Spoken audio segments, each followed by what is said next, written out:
بنی اسرائیل کی بد کردار عورت کا واقعہ۔ بنی اسرائیل میں ایک عورت تھی جو بہت ہی بد کردار تھی۔ اللہ تعالیٰ نے اسے حسن و جمال خوب دیا تھا اور وہ بدکاری میں بھی بہت ماہر تھی۔ پوری بستی کے ساتھ اس کے ناجائز تعلقات تھے۔ وہ اتنی مالدار ہو گئی کہ اپنے لیے ایک بہت بڑا محل بنوایا اور تخت بھی بنوایا جس پر وہ روزانہ بن سنور کر بیٹھتی تھی، اور اس کے ساتھ فلم تعلق رکھنے والے پورے شہر کے امراء آتے تھے۔ اس عورت کی زندگی ایسی ہی گزر رہی تھی کہ ایک مرتبہ کیا ہوا کہ وہ اپنے گھر کا دروازہ کھول کر تخت پر بیٹھی تھی کہ قریب کسی اور بستی کا نوجوان جو کہ بہت ہی نیک اور عبادت گزار تھا، وہ ادھر سے گزرا اور گزرتے ہوئے جو اچانک اس کی نظر اٹھی اور اس عورت پر جا پڑی، اور اس عورت کی ایسی تصویر اس کے دل میں چھپی کہ وہ آگے تو چلا گیا مگر اس کا دھیان ادھر بھٹک گیا۔ وہ پھر جہاں بھی بیتا، مرکبہ میں، تسبیحات میں، ذکر میں، تلاوت میں جب بھی بیٹھتا، اس کا دل ہی نہیں لگتا تھا۔ اس نوجوان نے روزے بھی رکھے لیکن اس لڑکی کا خیال دل سے نہ نکال سکا۔ اس نے اپنے آپ کو بہت تکلیف پہنچائی، کئی دن اپنے آپ کو بھوکا پیاسا بھی رکھا مگر اس کے دل سے اس عورت کا خیال نہ نکل سکا۔ حتیٰ کہ ایک دن اس نے سوچا کہ جب اس خیال سے میری جان ہی نہیں چھوٹتی تو کیوں نہ میں اس کے پاس چلا جاؤں۔ چنانچہ اس نوجوان کے پاس تھوڑا بہت سامان تھا۔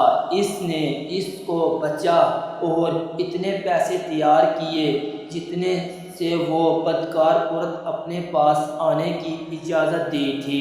وہ اس عورت کے پاس آیا اور اس کو پیسے دے کر اس کے ساتھ تخت پر بیٹھ گیا، بات چیت کرنے لگا۔ اچانک بات چیت کرنے کے دوران اس کے دل میں یہ خیال آیا کہ میں نے نیکوکاری کے اتنے سال گزارے ہیں، آج میرے اللہ مجھے اس غیر محرم عورت کے ساتھ بیٹھے ہوئے بھی دیکھ رہے ہیں۔ بس یہ خیال دل میں آیا تو اللہ کا ارد دل پر غالب آ گیا اور نوجوان نے کانپنا شروع کر دیا۔ عورت نے اس سے پوچھا کہ کیوں کانپ رہے ہو، تمہارا رنگ پیلا ہو گیا ہے؟ تو اس نوجوان نے کہا میری طبیعت ٹھیک نہیں ہے۔ تو اس عورت نے کہا کہ تم جس مقصد کے لیے آئے ہو وہ مقصد پورا کرو اور جاؤ یہاں سے۔ اس نوجوان نے کہا نہیں۔ وہ عورت بہت حیران ہوئی کہ آج تک میں نے اپنی زندگی میں ایسا مرد نہیں دیکھا جو میرے قریب اس طرح تخت پر اگر بیٹھے اور پھر برائی کیے بغیر ہی چلا جائے۔ تم کیسے نوجوان ہو؟ مگر اس نوجوان نے کہا یہ جو میں یہ آپ کے لیے لایا تھا یہ تم رکھ لو اور مجھے جانے دو۔ اس عورت نے کہا تم کون ہے اور کیا ہو؟ اس نوجوان نے بتایا کہ میرا نام فلاں ہے اور فلاں بستی کا رہنے والا ہوں۔ میرے دل میں یہ خیال آ رہا ہے کہ میں نے اتنی عمر مسلح پر بیٹھ کر گزار دی ہے، آج میرے اللہ مجھے تیرے ساتھ بیٹھے ہوئے بھی دیکھ رہے ہیں۔ بس اس کے بعد اس نوجوان کی آنکھ میں آنسو آ گئے اور وہ وہاں سے چل پڑا۔ اس نوجوان کے جانے کے بعد جو تھوڑی دیر کی صحبت ساتھ بیٹھنے کی اس عورت کو ملی تھی، اس کی برکت سے اس عورت کے دل میں خیال آیا کہ اس نوجوان جو اللہ سے ڈرتا ہے، جب اس نے گناہ بھی نہیں کیا اور میں تو سارا دن اور ساری رات گناہ کرتی رہتی ہوں، میں تو خدا سے ڈرتی بھی نہیں۔ اس کے دل میں شرمندگی پیدا ہوئی، کروں تو کیا کروں؟ اور میں خیال آیا کہ اچھا جاتی ہوں حضرت موسیٰ سے پوچھتی ہوں کہ میرے لیے بھی کوئی توبہ کی گنجائش ہے اور اپنے گھر سے نکل کھڑی ہوئی۔ اب اس کو بستی کا ایک ایک بندہ پہچانتا تھا، وہ اتنی نامی گرامی چیز تھی۔ وہ پہلی اور جا کر حضرت موسیٰ کو دیکھا تو وہ اس وقت بنی اسرائیل کے لوگوں کو نصیحت فرما رہے تھے۔ اس نے کسی آدمی کے ذریعے پیغام بھیجا کہ حضرت موسیٰ سے جا کر کہو میں ان سے ملنا چاہتی ہوں۔ اس خدا کے بندے نے سیدھا جا کر سب کے سامنے کہہ دیا کہ حضرت آپ سے فلاں عورت ملنے آئی ہے۔ جب حضرت موسیٰ نے اس کا نام سنا تو بہت جلال آیا کہ لوگ کیا سوچتے ہوں گے کہ لڑکی عورت ان سے کیوں ملنے آتی ہے، ان کا کیا تعلق ہے اس سے۔ حضرت موسیٰ نے قلعے میں کہہ دیا کہ چلی جاؤ یہاں سے، میں تم سے نہیں مل سکتا۔ اس بیوقوف نے آ کر کہا مجھ سے غلطی ہو گئی ہے اور مجھے تم سے اس وقت نہیں ملنا چاہیے۔ ہر صورت ڈر گئی۔ اس نے کہا میری بدکاریاں ایسی ہیں کہ اللہ تو مجھ سے پہلے ہی ناراض ہے، تو اللہ کے نبی بھی مجھ سے بات کرنا نہیں چاہتے۔ میرے لیے تو اب دنیا میں کوئی ٹھکانہ نہیں۔ بڑے اوس اور بوجھل قدموں کے ساتھ اور وہاں سے چل پڑی اور واپس آ گئی، اور اسے کچھ سمجھ نہیں آ رہی تھی کہ وہ کرے تو کیا کرے۔ اب وہ حیران تھی کہ اللہ ہی نے مجھ سے بات کرنا گوارا نہیں کیا۔ میں اتنی گری ہوئی چیز ہوں اور بات کرنا بھی نہیں چاہتے۔ چنانچہ وہ گھر آئی اور گھر کی کنڈی لگائی۔ اس نے اپنے کسی بڑے سے سنا ہوا تھا کہ بندہ جب اپنے رب کو منانا چاہے تو اس کو چاہیے کہ وہ اس کے سامنے سجدہ کرے۔ چنانچہ اس کو کوئی اور طریقہ نہیں آ رہا تھا۔ گھر کی کنڈی لگا کر ایک جگہ اس نے مصلی بچھایا اور اللہ کے سامنے سجدہ کیا۔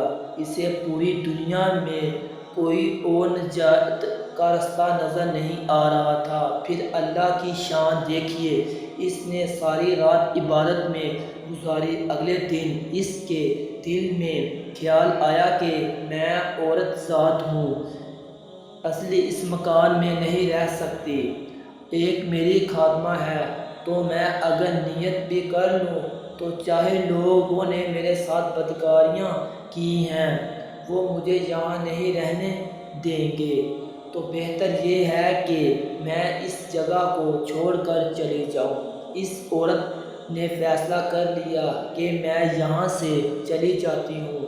اس نے اپنے آپ کو ایک سادہ کپڑے میں لپیٹا تاکہ کوئی کپڑوں اور حسن و جمال کو نہ دیکھ سکے کہ یہ کون جا رہی ہے۔ اگر اس نے سوچا عورت ذات ہوں، کہاں جاؤ گی؟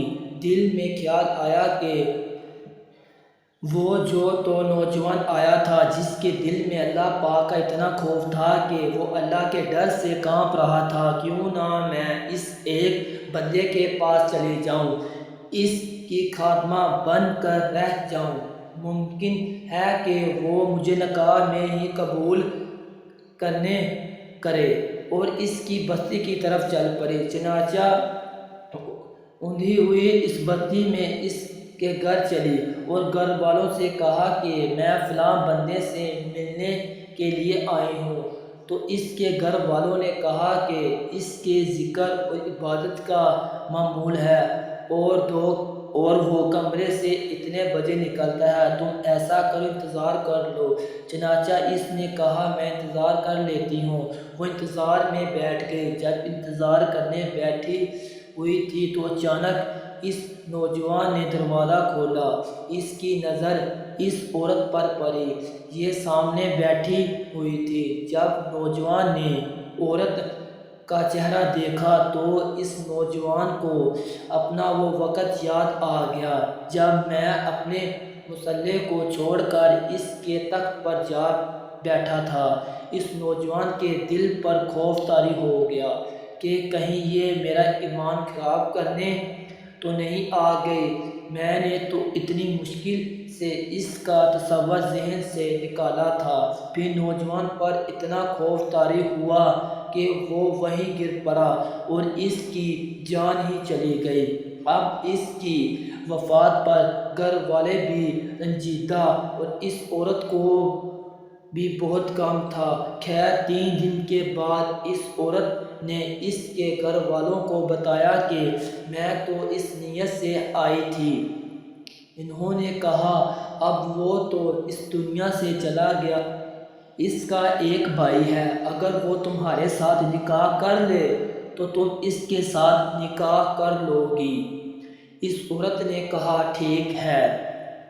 جب اس کے بھائی سے پتہ کیا تو اس نے کہا ٹھیک ہے، اگر پہلے یہ ایسی عورت رہی ہے اور اب توبہ کی نیت کر چکی ہے تو میں اس کو اپنے نکاح میں قبول کر لوں گا۔ چنانچہ اس عورت کو اس کے بھائی کے ساتھ نکاح ہو گیا اور اس عورت کو اللہ پاک نے 7 بیٹے عطا فرمائے اور 7 بیٹے بنی اسرائیل کے اولیاء میں سے گزرے ہیں۔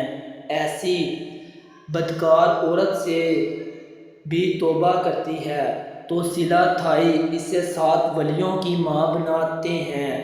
دور بے کتنا شور ہے۔ دوستو اس طرح کی مزید نیو ویڈیو دیکھنے کے لیے ہمارے channel Deen for you Madina studio کو سبسکرائب کریں اور آپ دوستوں سے گزارش ہے کہ ویڈیو کو دیکھیں اور سن کر لوگوں پر زیادہ سے زیادہ شیئر کیا کریں تاکہ مجھے اس طرح کی نیو ویڈیو بنانے کے لیے حوصلہ ملے۔ تب تک کے لیے